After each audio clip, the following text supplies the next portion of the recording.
Buat teman-teman yang telat bayar atau gagal bayar di aplikasi SPayLater ataupun S-Pinjam, nah pasti akan bertanya-tanya, kira-kira DC lapangan dari SPayLater S-Pinjam itu kira-kira serem nggak sih?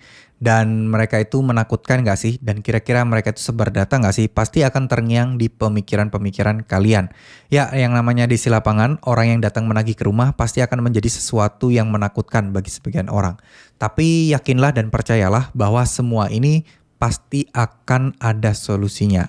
Pasti tidak akan bisa kalian mendapatkan sesuatu yang menakutkan dari kehadiran DC-DC lapangan.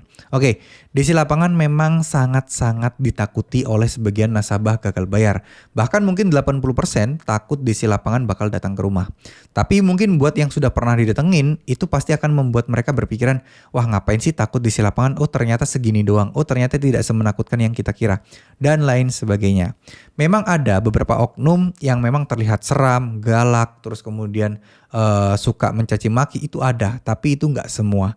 Jadi nggak ada salahnya kita harus berpikiran positif bahwa di situ baik-baik semua, ya. Nggak ada salahnya seperti itu. Nah, terkait soal masalah DC lapangan Shopee PayLater atau S-Pinjam itu serem, menakutkan atau enggak, jawabannya tergantung. Kalian lokasinya ada di mana dulu? Kalau lokasi di area Jabodetabek, kemungkinan DC pasti ada. Tapi kalau kalian di luar kota, kota besar lainnya, pasti kemungkinan DC lapangannya pun masih belum ada.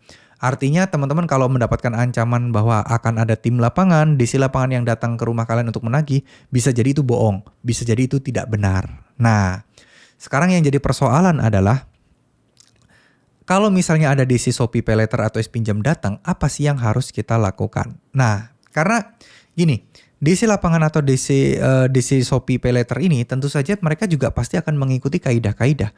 Mereka pasti juga menggunakan pihak ketiga gitu loh. Sebagai perusahaan yang mana harusnya mereka tidak seseram yang kita bayangkan. Terkadang ancaman-ancaman lewat WA, telepon dan lain sebagainya itu justru datangnya dari pihak-pihak yang nggak terkait langsung gitu loh, yang mungkin yang menagih melalui telepon, melalui WA, melalui email. Justru kadang DC lapangannya itu yang kalau datang itu ya justru malah kebanyakan yang biasa-biasa aja. Tapi ya kembali lagi tergantung kalian apes nggak dapat DC yang kurang ajar, yang serem atau yang gimana-gimana. Tapi saya yakinkan buat teman-teman tidak perlu takut, tidak perlu resah terhadap masalah DC lapangan yang bakal datang ke rumah, karena insya Allah semuanya akan baik-baik saja. Karena insya Allah semuanya juga bukan sesuatu yang menakutkan, karena insya Allah semuanya juga bukan sesuatu yang menyeramkan. Jadi kalau boleh saran teman-teman yang telat bayar atau gagal bayar di Shopee, tidak perlu terlalu memasukkan ini dalam hati gitu ya. Tidak perlu memikirkan ini bakal jadinya kayak gini, nggak perlu. Karena insya Allah semuanya akan baik-baik saja. Insya Allah semuanya akan terjadi dengan semestinya, sesuai dengan takdir kita masing-masing. Dan jangan takut masalah gagal bayar atau telat bayar. Sekali lagi, tidak ada unsur pidana apapun yang bisa menjerat teman-teman. Tidak ada hal-hal yang membuat sangat-sangat memberatkan juga yang akan menargetkan kalian. Tidak akan ada polisi yang menangkap kalian, dan tentu saja ini penting sekali untuk diketahui bahwa masalah hutang itu adalah masalah perdata, bukan masalah pidana, ya.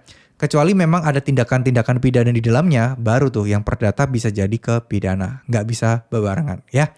Jadi bukan berarti orang-orang yang kebal perdata pasti akan kebal pidana juga, enggak. Pasti akan ada blunder-blunder juga tiap orang. Maka oleh karena itu kita hati-hati aja. Pakai cara-cara yang lempeng aja, pakai cara-cara yang mungkin bisa dipakai untuk menghadapi DC-DC pinjol. Karena gini loh, kuncinya semua ini adalah dengan ketenangan hati kalian. Kuncinya semua ini adalah dengan kalian itu bisa bersikap yang biasa-biasa aja, yang normal-normal aja, dan tidak menunjukkan sama sekali rasa gentar atau rasa takut kalian. Ketika kalian menunjukkan hal tersebut, itu akan menjadi sesuatu yang membuat para ini tadi oknum-oknum yang tidak bertanggung jawab akan gerah, akan malas berhubungan dengan kalian lagi, dan akhirnya kalian tidak akan ditagih lagi. Itulah yang terjadi. Jadi kalau bisa dibilang apakah DC-nya banyak, saya rasa masih belum banyak. Tapi apakah DC-nya ada, jawabannya ada. Dan berapa lama mengunjungi, kayaknya tidak pasti dan tidak juga ada jadwal khusus. Jadi ya oke lah ya. Jadi tidak perlu khawatir lagi terkait hal tersebut. Semoga apa yang saya sampaikan bisa bermanfaat. Mohon maaf jika ada salah-salah kata. Wassalamualaikum warahmatullahi wabarakatuh.